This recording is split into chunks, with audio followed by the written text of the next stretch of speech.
talk to Robert today because I think that your story is so remarkable and that somebody might be saved by hearing you. Very well. Okay, very well. Let's do it. So you've relapsed publicly several times before. Every time I've relapsed, it's been publicly. What do you think's different about this time? Well, essentially, and I would say this to anybody, is that, you know, it's really, it's easy to embrace hopelessness when things seem insurmountable. And yet, it's actually just a matter of time until all of the elements come together for things to be all right. I mean, I believe that, you know, most difficult situations will resolve themselves if you are persistent and if you don't give up entirely. And that's what I never did. I never gave up. Do you still get urges to do drugs? I have not even an inkling of a desire, but I guard against that.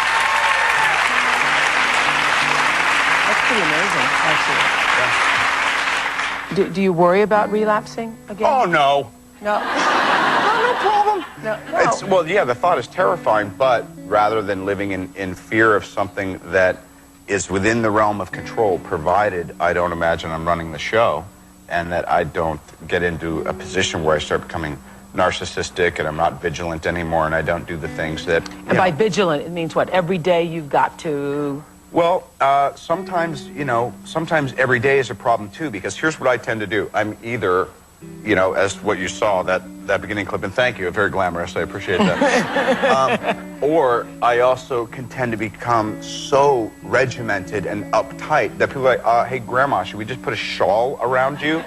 Why are you so... Because then I'm thinking, I've got to get this right. And either extreme is disastrous, you know, so I try to just give myself a break. Okay, so tell me, it's in your family, because we've all read that you were given your first pot at 7 years old? I think it was 7, 8, or 9, and you know, it's so funny because, and here's the great thing, is that the buck gets to stop here, is, you know, again, I become a little bit right-wing about the whole thing, and I think if my son Indio, if I caught him smoking a joint, you know, after the soccer game on the field, I would lock him down.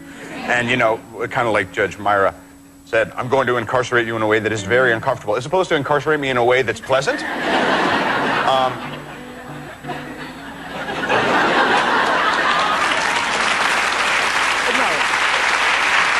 is what I was thinking. I thought when he said that it meant you were not going to some kind of cushy prison, you know? Oh, yeah. Yeah, you went to the real deal. I did. Did you ever see Manson? No, it would have been fun. Yeah. I heard that he played guitar and someone didn't like the way he played guitar and they smashed it. I said, I wouldn't smash Manson's guitar. No. Robert says he's been addicted to drugs since he was about, what, 8 years old? That's when, yeah, it started that long ago. And then marijuana was a part of your daily family life growing up. It was a staple like rice. Like rice. Carbs. Okay, here we go. Well, I actually had really good parents, and they were kind of square in a lot of ways, and they were very highly ideal people and artists and did their very best. But I think it was a cultural thing at that time. You know. But you started smoking crack cocaine. 1995. 1995. Yeah. And something called black tar heroin. What is that? It's something that feels really good and should be avoided at all costs. Really? Yes.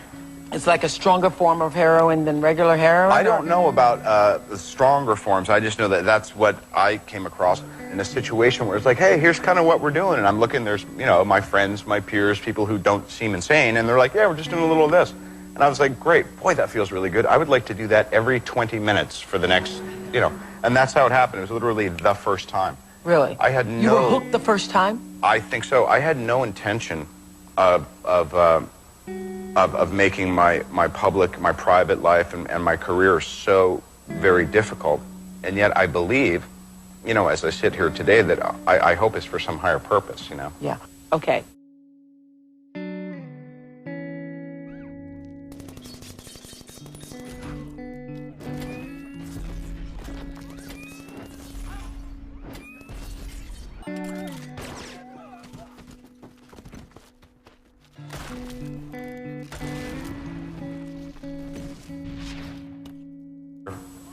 Imaginary. Very disconcerting. Yeah.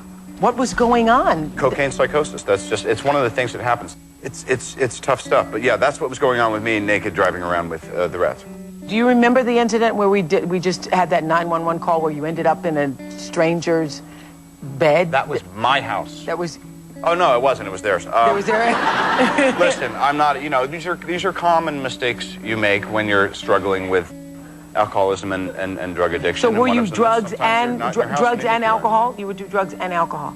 Yeah, alcohol wasn't really my thing, but, you know, it's kind of all the same thing. If you are leaning on something, anything that you attempt to control is something that you probably have a problem with, you know? And so when someone says, you know, I really wonder if maybe I should go to rehab. Well, you're a wreck, you just lost your job and your wife left you. You might want to give it a shot. Yeah.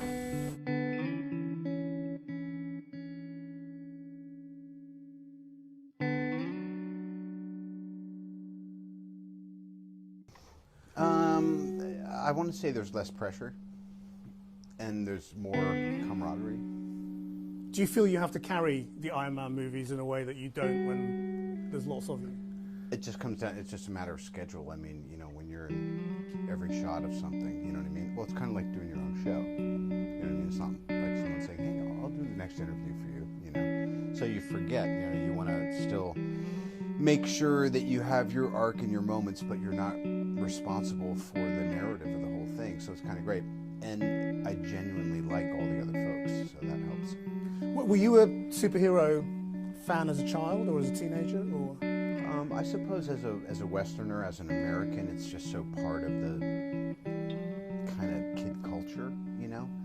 I wasn't like a nerd about it or anything, you know? But I'm definitely you know, all the old TV stuff and the comic book stuff has influenced me. Iron Man is such a different superhero, though, isn't he? In that he's self-made, Sure. he's arrogant in a very appealing way. Right. Was that what you brought to it, or was that there?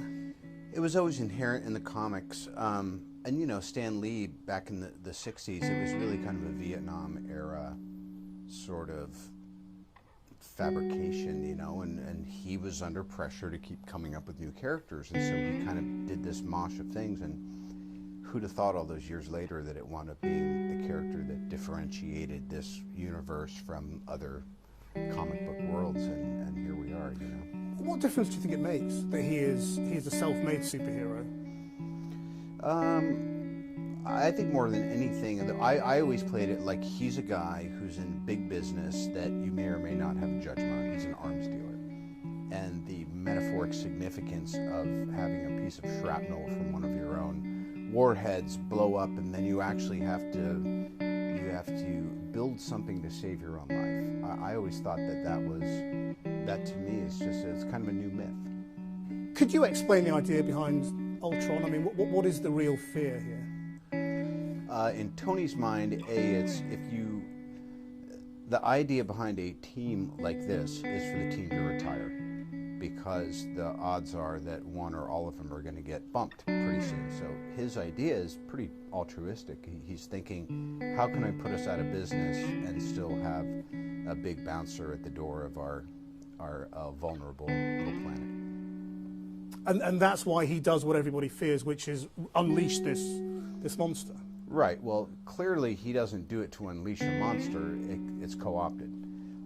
There's a couple points in the script that I think is the reason that Age of Ultron is actually a worthy companion to Avengers, and in some ways a better film, in that it takes the conventions and it twists and retwists them in a way that's kind of clever. Just as an audience member, I'm like, oh, that's really cool. I appreciate the kind of complexity of it.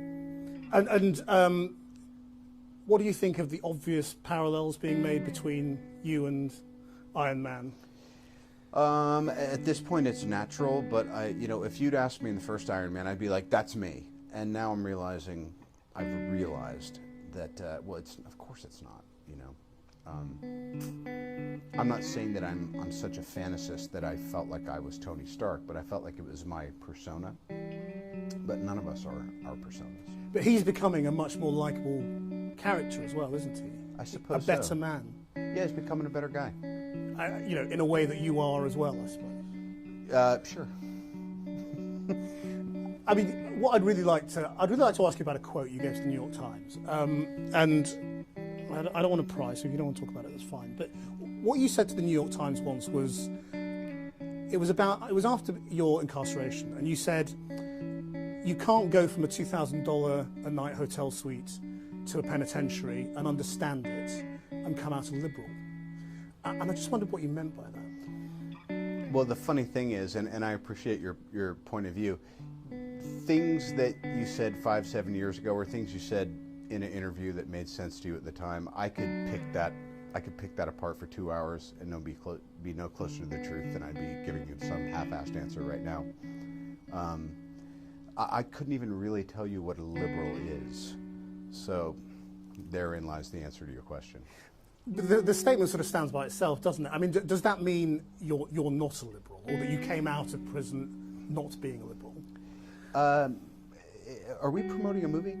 To me, the thing is that I'm certainly not going to backpedal on anything I've said, but I wouldn't say I'm a Republican or a liberal or a Democrat.